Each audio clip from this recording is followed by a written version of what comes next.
Let's think of a simple class design for this. So we will have a stock class. So this is a stock class. And this class will have properties like name, so string name,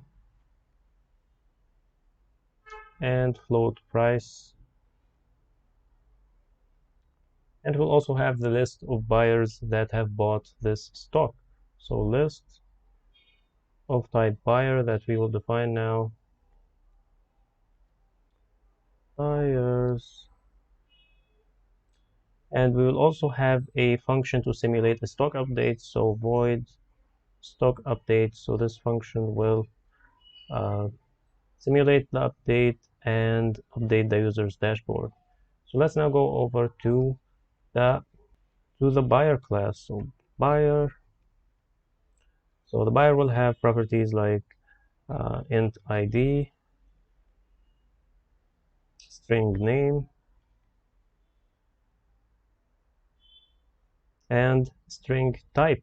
So the type of buyer that we have, we said we would have a standard and a special, and we will also have a function notify. So this void notify. So this function, how it will work is this stock update function will iterate over those buyers and call their notify function.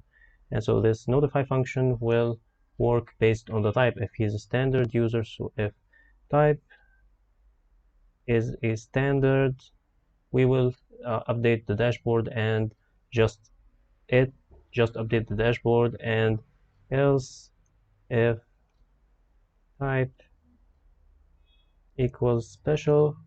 If he's a special user, we said we would update the dashboard and display a forecast for if the stock will go up or down. So we will also have a void buy stock function,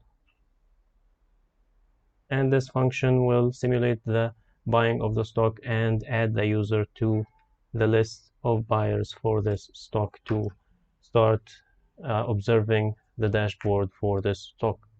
So that's it for this code. Let's now go over for this design. Let's now go over to the code and see how it works. So let's take a look at this project now. We have a class for the buyer and a class for the stock, and we have our example in program.cs. So let's take a look at this stock class.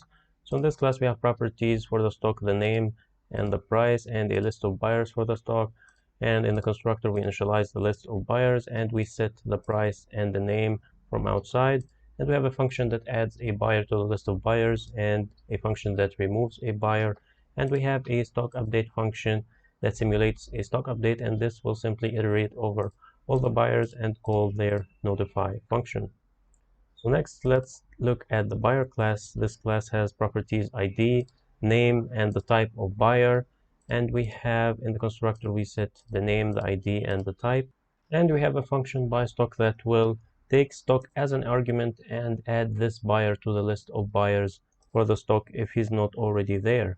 And we will log that to the console that this user has bought this stock. And then we have the notify function, and this we will have two types of buyers. As we said, a standard buyer.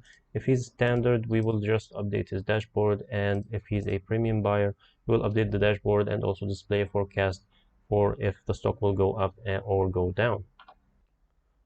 So let's take a look at our example in program.cs. So in this example, we have two stocks. We have Tesla stock at starting price 200, and we have Apple stock starting price 300. And we have two users. First user, John, is a standard user, and second user, Mike, is a premium user. Next, we will have the user start buying stocks. So we'll have first user, John, buy first and second stocks, and the second user, Mike, will buy only the first stock. Then we will have the stocks simulate an update, and when they update, they will notify all the buyers. So here we will simulate an update for the first stock, and then we will simulate an update for the second stock.